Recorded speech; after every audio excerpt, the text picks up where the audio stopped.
G'day cocktail lovers, I hope you've been keeping well. Hope you're ready for another cocktail. My inspiration for this one, on November 26th, 1922, almost exactly 100 years ago, archaeologists entered the previously undiscovered tomb of King Tut, the boy pharaoh. It was unspoiled, even though some outer chambers had been ransacked. The inner chambers hadn't been touched since they were sealed, and it was a source of much amazement from the archaeologists led by Carter, and it became, I'm almost sure, the source of a mummy as a horror movie character, because it was Tutankhamun's tomb that led to the idea of the curse of the mummy, because people who were on the expedition started dying. 2 people died within a year. I mean, Carter himself lived to 64, so he got away from the curse, but I'm sure that's where the idea of the mummy as a movie monster comes from, the curse of King Tut. But anyway, that's as good an excuse as any, and inspired by the Difford's Guide website, I'm going to go with a riff on a pisco punch invented by Simon Difford, and for the pyramid, this is called the Pyramid Punch.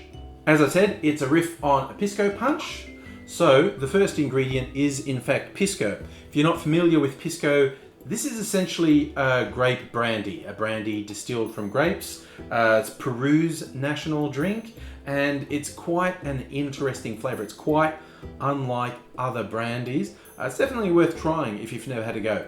Pisco Sour, just by the by, is a great drink. For something different, this riff on the Pisco Punch requires 2 ounces or 60 mils of Pisco.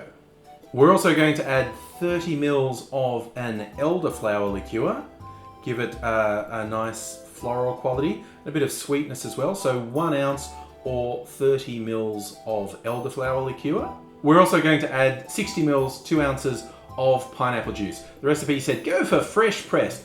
Of all the juices to pick on people for not using fresh, I think pineapple juice is the most extreme. It requires really specialized equipment to actually do fresh pressed pineapple juice, so I'm doing fresh opened pineapple juice. It's nice if it's got no additives and it's an actual juice as opposed to added sugar or other things. So I'm going with my freshly opened pineapple juice, 2 ounces or 60 mils. The final touch is some more juice, in this case grapefruit juice. I'm using ruby red grapefruit juice, just half an ounce, 15 mils of grapefruit juice. We add ice to our shaker, bang it in hard, and give it a good solid shake for about 10 seconds. Now we get a nice elegant tall glass, fill it with ice and strain the cocktail in there. And I managed to get that ice just about perfect. There we have it, the Pyramid Punch. And I chose that glass because it's somewhat of an inverted pyramid, if you use your imagination. But now, the taste test, the Pyramid Punch.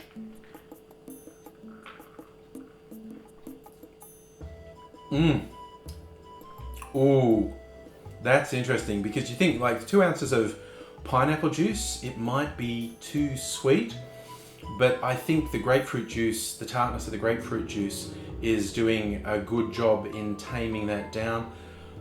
Almost surprisingly, I can still taste the pisco quite clearly. There is that very strong grape taste coming through, but then again, I did put 2 ounces of pisco in, so it's not that surprising. I can still taste it.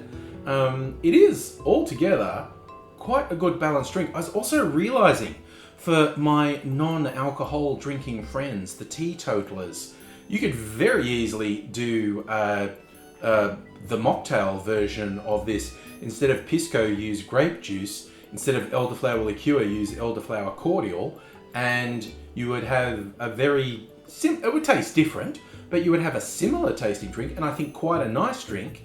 And you could do, I think, if you use those ratios, you'd probably make quite a good punch. It would be good for a party for people who did not want to imbibe alcohol.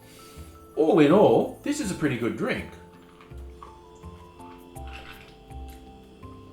I think it is. Oh, it's a pretty good showcase for pisco. One of the absolute classic, as I said, is a pisco sour, which is essentially very similar recipe to a whiskey sour, but with pisco. This one sits very nicely next to it. Showcases the pisco quite well. The fruit juice doesn't overpower it, but makes it very drinkable, which honestly is probably kind of dangerous. But I like to live life dangerously. I'm going to finish off my pisco sour, my pyramid punch, and I look forward to seeing you again soon. I hope I see you again soon. If you're not already subscribed, it would be great if you did, and hit the notification bell so you know when I do upload new videos. And yeah, keep on experimenting with me. I'd love to see you back again. I'll have many more cocktails and many more ideas on what you could do at home. It's certainly helping me get through these very strange times, and I don't just mean by being drunk a lot. I mean by having fun with exploring what you can do with the flavors of cocktails and getting drunk a lot. But I'm going to leave you now. I'm going to finish my piscos. I keep saying that. I'm going to finish my pyramid punch, and I hope to see you again soon. But for now, cheers.